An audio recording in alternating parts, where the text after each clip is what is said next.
the very last words that I wrote in, I Can See Clearly Now, as advice to whoever wanted to read this. I said, in order to access the guidance, I encourage you to make a commitment to be absolutely faithful to that which exists nowhere else but within yourself. This is the great secret for seeing even more clearly and living your life from a place of passion and purpose.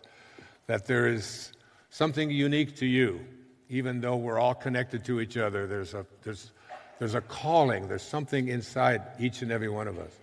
And throughout my entire life as I looked at that, but on the 26th of June, I told my children I was through with it, that it puts too much pressure on me. It's looking at 500 or 600 empty sheets of paper and filling them from in here. And I do all of my writing by hand. I put my hand on the table. I let the energy come through my heart and onto the paper. Some kind of intelligence, some invisible energy shows me what to say. The phone will ring, someone will call, something will show up in the mail. I'll watch something on television. My kids will say something.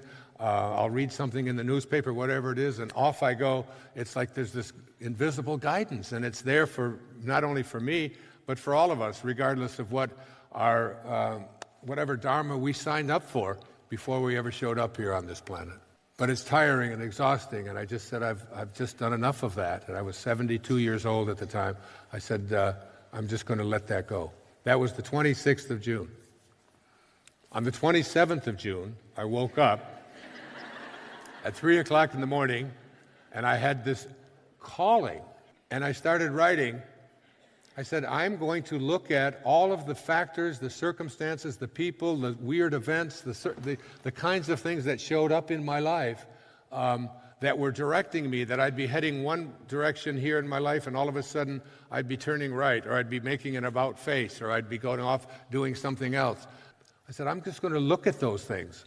And I took every book that I had written, it's now 46 books, and I laid them all out in my sacred writing space, just from the very first one, from my textbooks, from Your Erroneous Zones and Pulling Your Own Strings, The Sky's the Limit, all of these books, all the way right up until that day.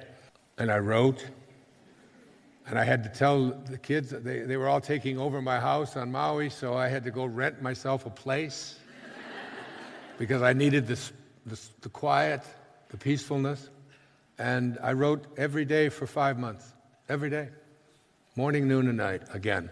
It was a realization that my teacher, Carl Jung, said, from the beginning, I had a sense of destiny as though my life was assigned to me by fate and had to be fulfilled. This gave me an inner security, and though I could never prove it to myself, it proved itself to me. I did not have this certainty. It had me. There is something that is calling us, each and every one of us. This isn't unique to me. And whatever it is that excites you, whatever it is that gives you a sense of passion, you know, it is said if prayer is you talking to God, your intuition is God talking to you. It's that divine intelligence, it's that infinite consciousness, this infinite awareness that keeps it all together, that opens the roses, that holds the planets in alignment, that places desires, burning desires into your heart. And when you have a sense of excitement about what it is that you would like to do, and you're willing to listen to it, and you're determined to act on it, and you're fearless in its implementation in your life, then you will be fulfilling whatever it is that you agreed to come here for in the very first place, from the very beginning of your incarnation here into this world. One of the things that I noticed as I laid out these books and was looking at what was taking place in my life, and I started it with one of the stories my mother told me before I had to go into an orphanage for 10 years, stories that she told me about myself as a little boy, and things that I recognized seeing in myself, that there was something moving, like with a chessboard, there was something moving the pieces of my life. And there is something moving the pieces of all of our lives, because Lao Tzu said in the Tao Te Ching, you are not doing anything. You're just being done.